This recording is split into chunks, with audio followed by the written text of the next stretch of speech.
Ô, Juliana, faz um corte aqui e manda pro Croissant. O Croissant conseguiu superar Freud, Lacan, John Searle, Michel Foucault principalmente. Mas na rebelião ateísta tá na pista levantando poeira. Chegamos pra derrubar quem vive de lorota e besteira. A farsa do Jesus histórico tá prestes a cair. Moreno já provou que é só invenção e nós vai insistir. Gontijo fala que é ateu, mas qual é que é? Dá palco pra pseudociência, distorce a fé. 300 mil ouvindo só conversa fiada. Mas o que Moreno diz, histórico não é hipótese para provar. Eles vêm falar de evidência, mas cadê o real? Jesus sem registro, tudo é artificial. Nada de Nazaré, só mito e tradição. História forjada pra manter a opressão. É nós da rebelião, sem medo do embate, mostrando a verdade, não tem resgate. Enquanto se esconde em invenção, Alessandro Moreno traz a demolição. Falam de prova, mas o que isso quer dizer? Uma linha aqui, outra lá só pra iludir. Josefo nunca disse nenhum rastro antigo. Jesus é ficção, esconderijo pros amigos. Mas Gontijo insiste, a verdade é essa que fala. Mas só dá palco pra quem repete e não cala. Antônio Miranda, Canila do Ave Roma, todos no esquema, aumentando a soma. Enquanto isso, nós da rebelião tá no barulho, expondo a mentira, tirando do embrulho. Disse que nossa voz vai ficar na patotinha, mas nós mostra que essa verdade caminha.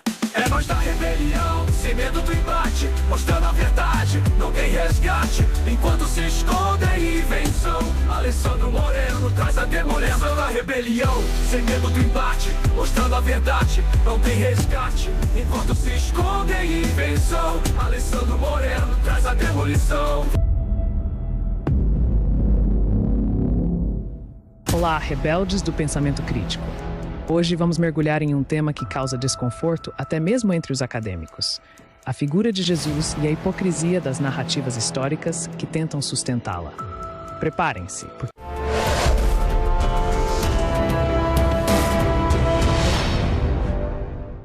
porque vamos confrontar a armada de defensores do Jesus histórico com argumentos diretos e incisivos.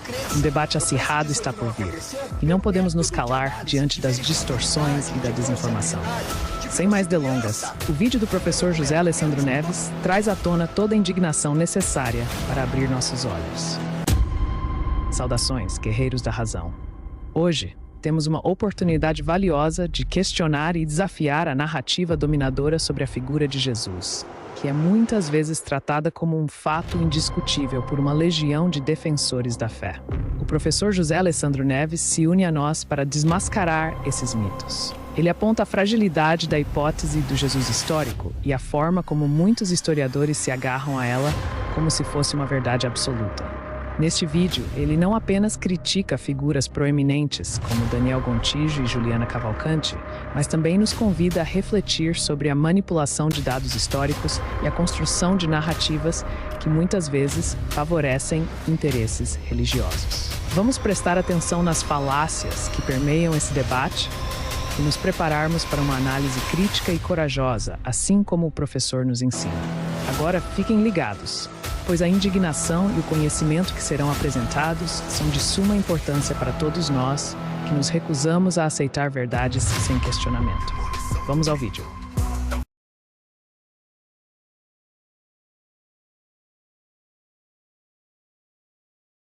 Sobre o uso de símbolos judaicos, é bem verdade.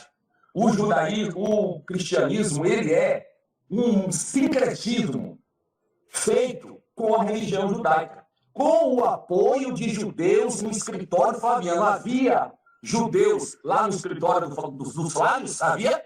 Olha, tá difícil, de fato, dizer que a teoria flaviana, salvo numa narrativa falaciosa de discurso de autoridade e de consenso, seja uma conspiração. Mas isso que o Scania falou tem fundamento ou não? Vamos trazer aqui para a tela uma primeira colocação. Olha aí, eu coloquei para vocês aí, eu vou reduzir o Scania só um pouquinho aqui, para que vocês possam ver. Isso aí, eu extraí desse livro aqui, ok, pessoal? Ó, vou mostrar agora para vocês que não é um livro de ateus, ou agnósticos, ou céticos, ou mesmo miticistas.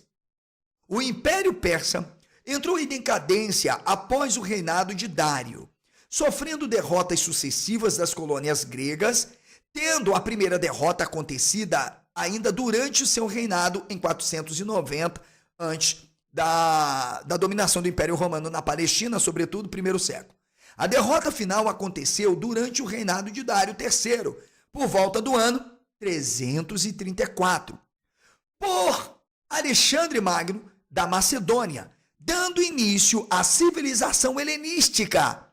A civilização helênica foi fundamental, preste atenção agora, para a formação religiosa da Palestina no primeiro século, uma vez que o impacto da cultura grega na sociedade judaica promoveu o surgimento dos principais grupos do judaísmo que aparecem no Novo Testamento. Significa dizer, se não fossem os gregos, sobretudo com suas artes, formas, estilos, com a maneira alegórica e sincrética de se produzir mitos, evidentemente integrá-los à própria realidade da sociedade, nós não teríamos um Novo Testamento diante da imaginação popular sobre os messias que, na verdade, já estavam permeando o imaginário dessas escolas que foram surgindo após a conquista dos gregos, sobretudo os essênios, os saduceus, os sadoquitas, entre outros, os porushim. Portanto, o Scania está absolutamente certo, e um aplauso à teoria flaviana que está deixando muitos historipastores perdendo o sono, sem noite bem dormida. Pois bem, calma, tem mais. Vamos ver se o Scania está certo? Vamos ler isso aí, e agora, com muita atenção. O mito. Os gregos influenciaram sobremaneira a cultura ocidental. Vamos ver o que eles influenciaram? A arte, a filosofia, as histórias e também o mito. O mito grego alude aos primórdios da civilização, significando uma representação da história. Eu já ensinei isso aqui. Eu mostrei que, tal quanto o Antigo Testamento, os evangelhos são representações, são mitos de fundação e refundação, de estruturação. Sim, todo mundo sabe que havia, todos capitaneados por Flávio José. Então havia, e Flávio José, leia-se, um homem, um erudito, um sacerdote, um fariseu conhecedor. Então, no escritório flaviano havia pessoas que conheciam a literatura judaica. O que o Scania está falando tem fundamento. Flávio Josefo, em Vitae, iniciando a sua biografia, diz que ele pagou e pagou bem para aprender o grego porque ele tinha um projeto paralelo para poder iniciar, que era um projeto público. Ele ainda diz que muitos também estavam competindo a fim de fazerem propagandas para os romanos. Será que a teoria flaviana realmente não tem fundamento?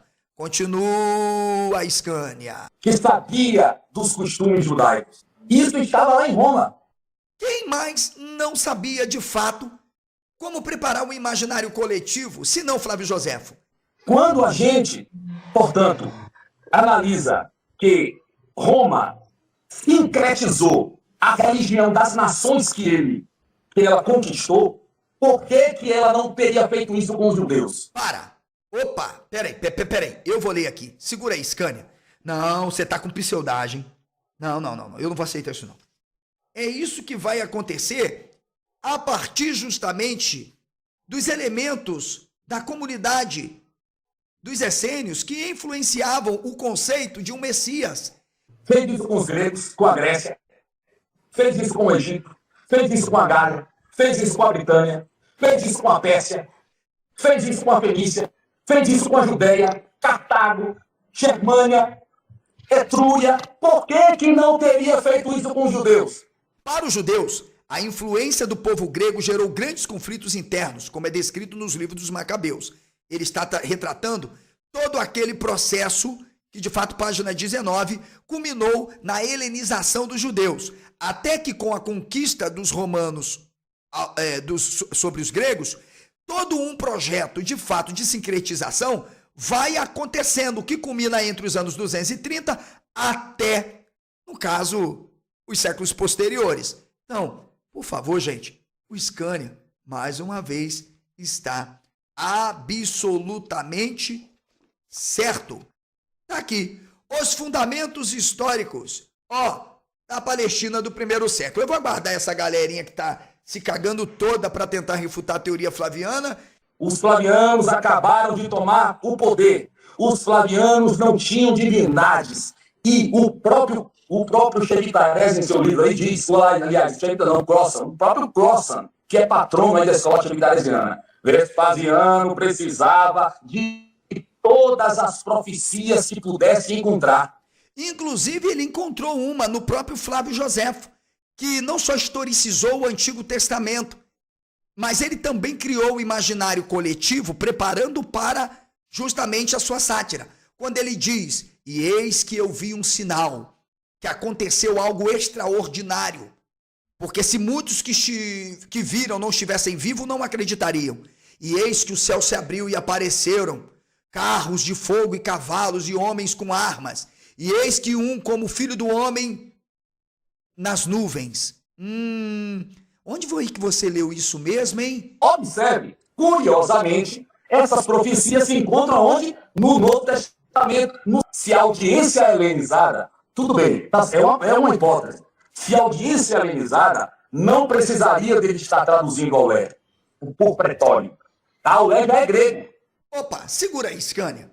Ô, meu amigo Scania, antes do Joseph Atchell começar a produzir uma pesquisa, eu já estava com meu livro publicado, minha gente. Vamos ver isso, Scania, onde foi que o Alessandro publicou? Em 2015, o livro está entre os mais vendidos sobre o gênero no Brasil, inclusive o único autor brasileiro que refuta a hipótese do Jesus histórico, e eles precisam da carteirada na minha cara, mas ninguém até hoje aceitou debate comigo. Jevida foge de mim igual o diabo foge da cruz. Juju, Alaíra Mara, essa galera toda aí. Entende? Eles têm consenso. Jesus existiu, porque de fato, e bababá. Eu tô aguardando eles para um debate. Vamos aqui. Prova-se pelo presente que Tácito ignora Cristo absolutamente. E onde afirma que o cristianismo não procede de Cristo, mas sim da fusão do hebraísmo, do orientalismo e do helenismo, realizada onde? No Egito. Lembra dos terapeutas, filhos de Alexandria? Visto que ele cita unicamente para dar origem etimológica do nome cristãos. E assim como veremos, Cristo é sempre mencionado como figura mítica e nunca histórica dentro ou fora dos evangelhos. Xiii, rapaz! Não estamos lidando com pessoas desqualificadas, mas com habilidosos profissionais. E é evidente que a maioria dos escribas neste período falava e dominava outros idiomas.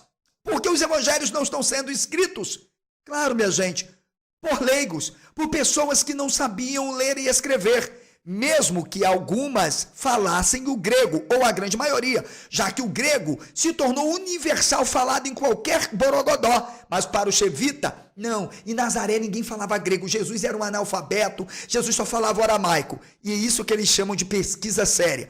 Manuel, o evangelho de Mateus, que o amigo disse aí que foi escrito para judeus, como é que ele está traduzindo o aramaico? Em Mateus 1:23, o nome... Toma! É verdade. Mas peraí, Scania, não é só isso não. Tá no meu livro, que o Alisson deveria ler, porque afinal ele está virando especialista em crítica da teoria flaviana. Gesa Vermes sempre se dedicou a investigar o Jesus de Nazaré. Para ele, por detrás das narrativas, isto é, o histórico. Vocês estão vendo que eu estou dizendo que o autor defende Jesus histórico. Logo, o fato dele crer ou defender suas hipóteses sobre o tema, não posso desconsiderar que sua proposta é acolhida por todos os estudiosos. É claro que cada um escolhe a direção que deseja seguir. Para exemplificar, cita-se a passagem do escriba de Marcos, que se faz a personagem, Jesus, da sua narrativa, dizer para uma menina morta, Talita cumi. Vou explicar isso aqui. No meu livro eu já explico, mas vamos deixar aí. Neste caso, o que o escriba usou foi um hibridismo, típico do primeiro século. A palavra Talita é aramaica, significa menina. Ecumi, um verbo comumente conhecido no hebraico, mas também no aramaico imperativo, levanta-te, também aparece nos manuscritos do Mar Morto. Isso significa que o escriba tinha um excelente acervo dos vernáculos semíticos e poderia harmonizar como bem lhe parecesse. Por outro lado, é preciso destacar, segura Scania, segura Francis, é preciso destacar a diversidade linguística no primeiro século, o que possibilitava aos escritores enriquecerem seus textos e os harmonizarem de modo que o leitor pudesse compreender a história. Eu vou aqui dizer para você, se o escritor de Marcos está escrevendo em grego e é para judeus, por que ele diria, isto traduzido significa menina levante? Ué, se eu estou falando em português para uma pessoa que entende a minha língua e escrevendo para ela, por que eu vou dizer para ela assim, ó, isso aqui é sonho, em português significa sonho, chupa que é de uva. Sandro é o que veio pra quebrar, evitar esse se garante, vem debater, encarar a arqueologia. Fala, a história confirma, não tem Nazaré, a evidência se elimina. Cada prova inventada, cada nome na lama. O professor José Alessandro destroça o drama. É puro conforto, um mito que acalenta, mas ciência é pura. Não mente nem tenta, tá na hora da verdade, imergido buraco. O mito vai ao chão, quem mente é quem tá